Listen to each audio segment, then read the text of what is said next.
ദൈവത്തിൻ്റെ പരിശുദ്ധമായ നാമത്തിന് സ്തോത്രം ചെയ്യുകയും സ്തുതിക്കുകയും ചെയ്യുന്നു. കർത്താവിൽ പ്രിയരും ദൈവത്താൽ അനുഗ്രഹീതരുമായ ദൈവമക്കളെ, ഒരിക്കൽ കൂടി നാം ദൈവത്തിൻ്റെ വചനം ശ്രവിക്കാൻ ഒരുങ്ങുകയാണ്. കർത്താവിൻ്റെ വചനത്തിൽ നിന്ന് ഇമ്പമുള്ള ആലോചനകൾ അനുദിന ജീവിതത്തിന് ധൈര്യം നൽകുന്നതും നമ്മെ ക്രിസ്തുവിൽ ഉറപ്പിക്കുന്നതും ആത്മീക ജീവിതത്തിന് ഉത്തേജനം നൽകുന്നതുമായിരിക്കുന്ന സ്വർഗീയ ദൂതുകൾ നമുക്ക് തരുവാൻ കർത്താവ് എപ്പോഴും പ്രതിജ്ഞാബദ്ധനായി നമ്മുടെ കൂടെയുണ്ടല്ലോ. കാതോർക്കാൻ മനസ്സുണ്ടെങ്കിൽ അരുളി ചെയ്യാൻ ദൈവം സന്നദ്ധനാണ്.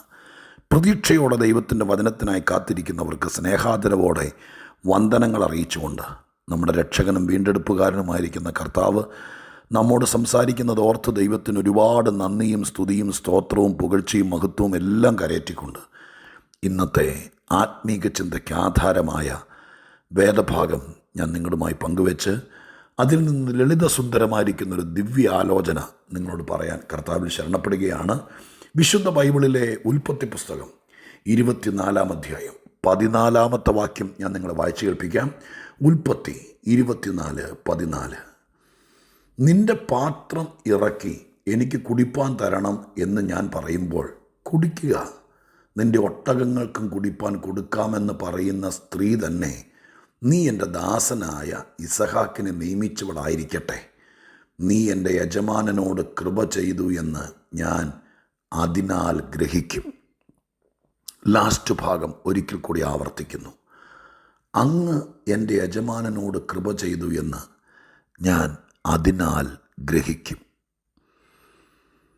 എലയാസർ അബ്രഹാം എന്ന യജമാനൻ്റെ വാക്ക് കേട്ട് ഇസഹാക്കിന് ഒരു ഭാര്യയെ എടുക്കാൻ തൻ്റെ പിതൃഭവനക്കാരുടെ അടുക്കിലേക്കും ചാർച്ചക്കാരുടെ അടുക്കിലേക്കും അബ്രഹാം എലയാസറിനെ പറഞ്ഞയക്കുക.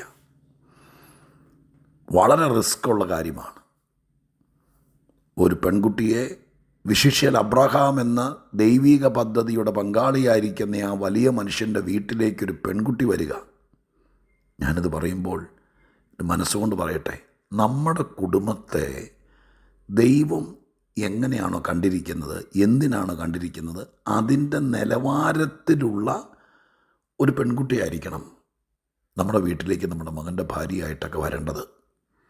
ഈ കാര്യത്തെക്കുറിച്ച് എലയാസറിന് ഭയങ്കര ചിന്തയുണ്ട്. ഏതെങ്കിലും ഒരു പെങ്കൊച്ചല്ല, അത് അപ്പനും ചിന്തയുണ്ട്. അതുകൊണ്ടാണല്ലോ ഇവിടെ നിങ്ങളൊരു പെങ്കൊച്ചനെ കൊണ്ട് വരാനല്ലല്ലോ പറഞ്ഞത്. അത് വളരെ രണ്ടുപേരും പറഞ്ഞയച്ച അബ്രഹാമും ഉത്തരവാദിത്തം ഏറ്റെടുത്ത എലയാസറും ഒരുപോലെയാണ് ആ കാര്യത്തിൽ. അങ്ങനെ ചെല്ലുക. അങ്ങനെ ഒരു പെൺകുട്ടി വീടിന്, അബ്രഹാമിൻ്റെ ഭവനത്തിന് അനുയോജ്യമായ ഇസഹാക്ക് എന്ന വാഗ്ദത്ത സന്തതിക്ക് ഏറ്റവും ചേരുന്നൊരു പെൺകുട്ടിയെ കിട്ടണം. ഞാനത് പറയുമ്പോൾ മക്കളുടെ വിവാഹത്തിനൊക്കെ പ്രാർത്ഥിക്കുന്നവരൊന്ന് ശ്രദ്ധിച്ചേക്കണേ. നമ്മളെക്കുറിച്ച് ദൈവം കണ്ട കാഴ്ചപ്പാട് ഏതാണോ അതിന് പറ്റിയൊരു പെൺകുട്ടി ആയിരിക്കണേ എന്ന് ദൈവത്തോട് പ്രാർത്ഥിച്ചോളണം കേട്ടോ. അങ്ങനെയുള്ള ഒരാളെ തന്നെ ദൈവം കൊണ്ട് തരണം. വേണ്ടാത്ത ആരും നമ്മുടെ വീട്ടിൽ വന്ന് കയറാം. വേണ്ടാത്ത പിള്ളേരുണ്ടോ, എല്ലാവരും ദൈവത്തിൻ്റെ സൃഷ്ടിയല്ലേ എന്നൊക്കെ ചോദിക്കുന്ന വലിയ വലിയ പരിഷ്കാരവാദികൾ കണ്ടേക്കാം. എൻ്റെ പൊന്നു മോനെ, എല്ലാറ്റിനും ദൈവത്തിൻ്റേതായിരിക്കുന്ന ഒരു ക്രമവും ചന്തമുണ്ട്. അല്ലെങ്കിൽ പിന്നെ ഏതെങ്കിലും ഒരു പെങ്കൊച്ചു പോരായിരുന്നു. അപ്പോൾ ദൈവം നിന്നെ എന്തിന് കണ്ടിരിക്കുന്നു അതിന് ചേരുന്നൊരു പങ്കാളിയായിരിക്കണം. നമ്മുടെ വീടിനെക്കുറിച്ച് ദൈവം എന്ത് പ്ലാൻ ചെയ്യുന്നു അതിന് പറ്റുന്നൊരു കൊച്ചായിരിക്കണം. അതൊക്കെ ദൈവോന്മുഖമായി ചിന്തിച്ച് പ്രാർത്ഥിച്ചാൽ നടക്കാനുള്ള കാര്യമുള്ളൂ. നടക്കട്ടെ എന്ന് നിങ്ങൾക്ക് ആ അനുഗ്രഹ വാക്ക് കൈമാറിക്കൊണ്ട് വിഷയത്തിലേക്ക് വരാം. എലയാസറെ യജമാനനോട് ഒന്നും മറുതലിക്കാത്ത ആജ്ഞാനുവർത്തി ആ ദൗത്യവുമായി അബ്രഹാം വിട്ടുപോകുന്ന പഴയ മെസപ്പൊത്തോമിയയിലേക്ക് ചെന്നിരിക്കുക. അവിടെ ചെന്ന് ഈ ചാർച്ചക്കാരുടെ അടുക്ക് പോയി കാര്യങ്ങൾ സംസാരിക്കാൻ ചെല്ലുക. അബ്രഹാമിൻ്റെ വീട്ടിൽ നിന്ന് വളർന്നതുകൊണ്ട് ഇവർക്കെല്ലാം ദൈവത്തെ നന്നായിട്ടറിയാം. ഈ എലയാസറിനും ഹാഗാറിനുമെല്ലാം. അതും ഒരു ദൂത. നമ്മുടെ വീട്ടിൽ വണ്ടി ഓടിക്കാൻ വരുന്നവൻ, നമ്മുടെ വീട്ടിൽ ആഹാരം പാകം ചെയ്യാൻ വരുന്നവർ, നമ്മുടെ വീട് മുറ്റം തൂത്ത് വാരാൻ വരുന്നവർ, നമ്മുടെ വീട്ടിൽ ആഴ്ചയിലൊരിക്കൽ തുണി കഴുകാൻ വരുന്നവർ, മീൻ കൊണ്ട് തരാൻ വരുന്നവർ, അവർക്ക് പോലും നമ്മുടെ ദൈവത്തെ, അവരെല്ലാവരും നമ്മുടെ പള്ളിയിൽ ചേർന്നോ നമ്മുടെ കൂടെ സഭയിൽ വന്നോ എന്നുള്ളതല്ല, നമ്മൾ നിമിത്തം നമ്മുടെ ദൈവത്തെ ഇവർക്കെല്ലാം അറിയണം, മനസ്സിലാകണം. നാം ആരാധിക്കുന്നത് ആരെയാണെന്ന് പിടികിട്ടണം. ഈ എലയാസറൊക്കെ ദമ്മശേക്കുകാരനാണ്, ഹാഗാർ മിസ്രയീമിൽ ലേഡിയാണ്. ഇവർക്കെല്ലാം അബ്രഹാമിൻ്റെ വീട്ടിൽ നിന്നതുകൊണ്ട് ദൈവത്തെ അറിയാം. എലയാസറും അവിടെ ചെന്നപ്പോൾ യജമാനൻ്റെ ദൈവത്തോട് പ്രാർത്ഥിക്കുക. ദമ്മശേക്കിലെ അവൻ്റെ പഴയ അപ്പൻ്റെ ദൈവത്തോടല്ല, അബ്രഹാം എന്ന പിതാവായിരിക്കുന്ന യജമാനൻ്റെ ദൈവത്തോട്, യഹോവയായ ദൈവത്തോട് പ്രാർത്ഥിക്കുക.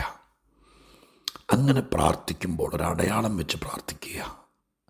എൻ്റെ യജമാനൻ്റെ ദൈവമേ, യഹോവയായ ദൈവമേ, അദ്ദേഹത്തിൻ്റെ ആത്മാർത്ഥത കണ്ടോ? എൻ്റെ യജമാനൻ്റെ മകനെ ഏറ്റവും അനുയോജ്യമായി അങ്ങ് കണ്ടുവച്ചിരിക്കുന്നൊരു കുട്ടിയെ കിട്ടണം. അതിന് ഞാൻ അങ്ങയോടൊരു കാര്യം പറയാം. ഞാൻ ആ കിണറിൻ്റെ ചോട്ടിൽ പോയി നിന്ന് ഒരിറ്റു വെള്ളം ചോദിക്കുമ്പോൾ എനിക്ക് കുടിക്കാൻ തരിക മാത്രമല്ല, എൻ്റെ ഒട്ടകങ്ങൾക്ക് കൂടി തരാമെന്ന് പറയുന്നൊരു കൊച്ചിനെ ഈ കിണറ്റിൻ്റെ ചോട്ടിൽ കൊണ്ടുവരണം. അതല്ല ഇന്നത്തെ ചിന്താവിഷയം. അത് കഴിഞ്ഞിട്ട് പറഞ്ഞ വാക്ക് കേട്ടോ, അങ്ങ് എൻ്റെ യജമാനനോട് കൃപ ചെയ്തു എന്ന് ഞാൻ അതിനാൽ ഗ്രഹിക്കും. എൻ്റെ പ്രിയപ്പെട്ടവരെ, ഗ്രഹിക്കാൻ ബുദ്ധിമുട്ടുള്ള, തിരിച്ചറിയാൻ ബുദ്ധിമുട്ടുള്ള പല കാര്യങ്ങളും ഈ ലോകത്തിൽ നമ്മൾ ഫേസ് ചെയ്യേണ്ടി വരും. ഈ കൊച്ചാണോ നമ്മുടെ മോൻ്റെ ഭാര്യയായി വരേണ്ടത്? ഗ്രഹിക്കാൻ ബുദ്ധിമുട്ടാണ്. ആരാണ്? 3 പ്രപ്പോസൽ വന്നിരിക്കുന്നു. ഞാനിന്ന് കല്യാണാലോചനയല്ല പറയുന്നത് കേട്ടോ, പക്ഷെ അത് കയറി വരുന്നു. ഇതിനകത്ത് ഏതാണെന്ന് ഗ്രഹിക്കാൻ ബുദ്ധിമുട്ടാണ്. അതിന് ഏറ്റവും നല്ലത് എലയാസർ എന്ന് പറഞ്ഞ അയാളൊരു ദമ്മശേക്കുകാരനായിരിക്കും ദാസനല്ലേ. നിങ്ങൾ എന്നെ കേൾക്കുന്ന നിങ്ങൾ ദൈവത്തിൻ്റെ പൊന്നോമന മക്കളല്ലേ. എലയാസറിന് അത്രയും വിവരവും വെളിച്ചവും ഉണ്ടായിരുന്നെങ്കിൽ നമുക്ക് ഈ വഴി കൂടെ ചിന്തിച്ചുകൂടെ? അപ്പം ദൈവത്തിൻ്റെ സന്നിധിയിൽ നിന്നുകൊണ്ട് അദ്ദേഹം പറയുക, ഞാൻ ഇന്ന രീതിയിൽ സംഭാഷിക്കും. ആ കൊച്ചെന്നോട് അങ്ങനെ ഇടപെടുകയാണെങ്കിൽ ഞാനൊരു കാര്യം ഗ്രഹിക്കും. എന്ത് ഗ്രഹിക്കും?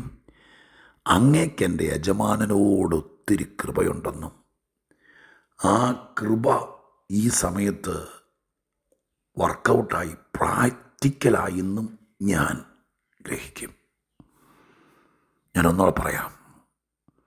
നമുക്ക് ഗ്രഹിക്കാൻ ബുദ്ധിമുട്ടുള്ള പലതുമുണ്ട്. അത് അടയാളങ്ങളിലൂടെയും അനുഭവങ്ങളിലൂടെയാണ് മനസ്സിലാക്കുന്നത്. ദൈവത്തിന് എന്നോട് സ്നേഹമുണ്ടോ? ദൈവത്തിന് എന്നോട് കൃപയുണ്ടോ? ദൈവത്തിന് എന്നെക്കുറിച്ച് കൺസേൺ. ഇതൊക്കെ മനസ്സിലാക്കുന്ന എങ്ങനെയാണെന്നറിയോ? നിന്നു കൊടുക്കണം. ഓട്ടത്തോടോട്ടമായിട്ട് ചിന്തിക്കാൻ നേരമില്ല, ദൈവത്തെ വിളിക്കാൻ നേരമില്ല, ദൈവത്തോട് പ്രാർത്ഥിക്കാൻ നേരമില്ല, ദൈവത്തോട് പറയാൻ നേരമില്ല, ദൈവത്തിന് പ്രവർത്തിക്കാൻ ഒരു സമയം കൊടുക്കാൻ പോലും നമുക്ക് നേരമില്ല. അതിനു മുമ്പേ നമ്മൾ പിടയ്ക്കും. ദൈവസന്നിധിയിൽ സംയമനത്തോടെ, പ്രാർത്ഥനയോടെ, സഹിഷ്ണുതയോടെ, ആരോ ബൈബിളിൽ പറഞ്ഞില്ലേ, നിന്നോട് ദൈവത്തിൻ്റെ അരുളപ്പാട് അറിയിക്കാൻ നീ ഒരല്പം നിൽക്കുക.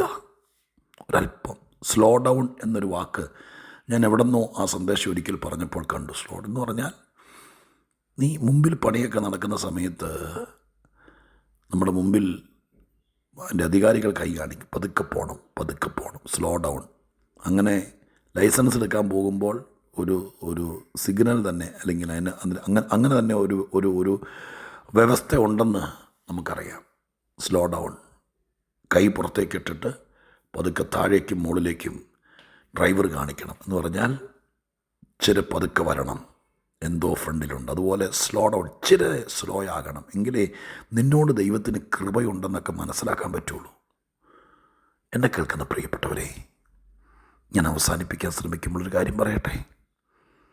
ഈ ദിവസങ്ങളിൽ ചില കാര്യങ്ങൾ നിങ്ങൾക്ക് തന്നെ ദൈവത്തോട് പറയാനുള്ളതേ ഉള്ളൂ കേട്ടോ. നിങ്ങൾ ദൈവമായിട്ട് ബന്ധത്തിൽ പ്രാർത്ഥനയിലേക്ക് ഇരിക്കുന്ന ഒരാളാണെങ്കിൽ നിങ്ങൾ തന്നെ പറയാനുള്ളതുള്ളൂ. നാഥ, ഒക്ടോബർ മാസത്തിൻ്റെ പകുതി പിന്നിടുക, നവംബറും ഡിസംബറും കൂടി 2 മാസത്തോടെ മുമ്പിൽ കഴിയുമ്പോൾ ഈ കൊല്ലം തീരുക.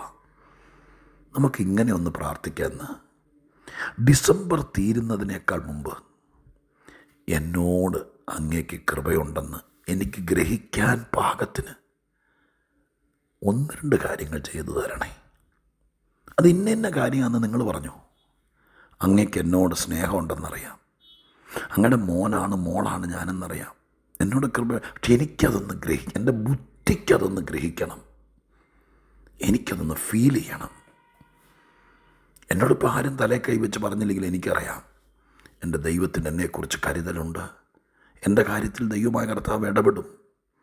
എൻ്റെ ജോലി സംബന്ധമായ കാര്യത്തിൽ എന്നോട് കൃപയുണ്ടെന്ന് എനിക്ക് ഗ്രഹിക്കാൻ പാകത്തിന് 2.5 മാസങ്ങൾക്കുള്ളിൽ എന്തെങ്കിലും ഒന്ന് ചെയ്യണേ. എൻ്റെ ഫാമിലി ലൈഫിൽ ഞാൻ ഒത്തിരി പറഞ്ഞു, അഡ്ജസ്റ്റ് ആക്കാൻ പറ്റുന്നില്ല. പക്ഷെ കൃപയ്ക്ക് ഞങ്ങളുടെ ഇടയിൽ ഭയങ്കര by the grace of God, ദൈവത്തിൻ്റെ കൃപയ്ക്ക് ഞങ്ങളുടെ ഇടയിൽ ഭയങ്കര സ്വാധീനമുണ്ടെന്ന് വിശ്വസിക്കുന്നു ഞാൻ. ഞങ്ങളുടെ ഫാമിലി ലൈഫിൽ ഞങ്ങളോട് അങ്ങേക്ക് കൃപയുണ്ടെന്ന് ഞങ്ങൾക്ക് 2 പേർക്കും ഗ്രഹിപ്പാൻ ചില കാര്യങ്ങൾ ഞങ്ങൾക്ക് വേണ്ടി ഒന്ന് ചെയ്തു തരണേ. ഞങ്ങളുടെ കുഞ്ഞുങ്ങൾക്ക് വേണ്ടി, ഞങ്ങളുടെ സഭയ്ക്ക് വേണ്ടി. എൻ്റെ ഇപ്പോഴത്തെ പരിസ്ഥിതിയിൽ ദൈവമേ എന്നെ ഒന്ന് ഗ്രഹിപ്പിക്കണേ. ഞാനിച്ചിരി ടെൻഷനിലാണ്, ഞാനിച്ചിരി സങ്കടത്തിലാണ്. കുറച്ച് ദിവസങ്ങളായിട്ട് ഞാനൊരു മൂഡ് ഓഫിലാണ്. പക്ഷെ ഞാനിപ്പോൾ പ്രാർത്ഥിക്കുന്നു, എലയാസർ പ്രാർത്ഥിച്ചതുപോലെ എൻ്റെ ദൈവത്തോട് ഈ കാര്യത്തിൽ എന്നോട്, എൻ്റെ കുഞ്ഞുങ്ങളോട്, എൻ്റെ അവസ്ഥയോട് അങ്ങേക്ക് കൃപയുണ്ടെന്ന് എനിക്കൊന്ന് ഗ്രഹിക്കാൻ പറ്റട്ടെ. 2.5 മാസത്തിനുള്ളിൽ കർത്താവ് എന്തെങ്കിലും ചെയ്യും. ഞാൻ അടിയുറച്ച് വിശ്വസിക്കുന്നു. ഞാൻ നിങ്ങളെ അനുഗ്രഹിക്കുന്നു. ഇത് സംഭവിക്കാൻ വേണ്ടി ഞാൻ പ്രാർത്ഥിക്കാൻ പോവുക. പരിശുദ്ധ ദൈവമേ, ഞങ്ങളുടെ സ്വർഗീയ പിതാവേ, ഒരുപാട് ദൈവത്തിൻ്റെ കൃപ ഞങ്ങൾ അനുഭവിച്ചിട്ടുണ്ട്. സങ്കടവേളയിൽ ഞങ്ങൾ ഒതുങ്ങിപ്പോകുമെന്ന് തോന്നിയപ്പോൾ, ഞങ്ങൾ വീണപ്പോൾ, ഞങ്ങളെ ഒറ്റപ്പെടുത്തിയപ്പോൾ ഒത്തിരി കൃപ ഞങ്ങൾ അനുഭവിച്ചിട്ടുണ്ട്. ഒരിക്കൽ കൂടെ ഞങ്ങളോട് കൃപയുണ്ടെന്ന് ഞങ്ങൾക്ക് ഗ്രഹിക്കാൻ പറ്റുന്ന രീതിയിൽ ഒരു ഡീലിങ്ങും കൂടി ദൈവം എനിക്ക് വേണ്ടി നടത്തി തരണേ. ഈ കേൾക്കുന്നവർക്ക് വേണ്ടി നടത്തി തരണേ അപ്പാ. അതൊന്ന് ഗ്രഹിക്കത്തക്ക രീതിയിൽ ഒരനുഭവം നാഥ ഞങ്ങൾക്ക് തരണേ. പ്രാർത്ഥന കേട്ടതിന് നന്ദി. യേശുവിൻ്റെ നാമത്തിൽ തന്നെ ആമേൻ.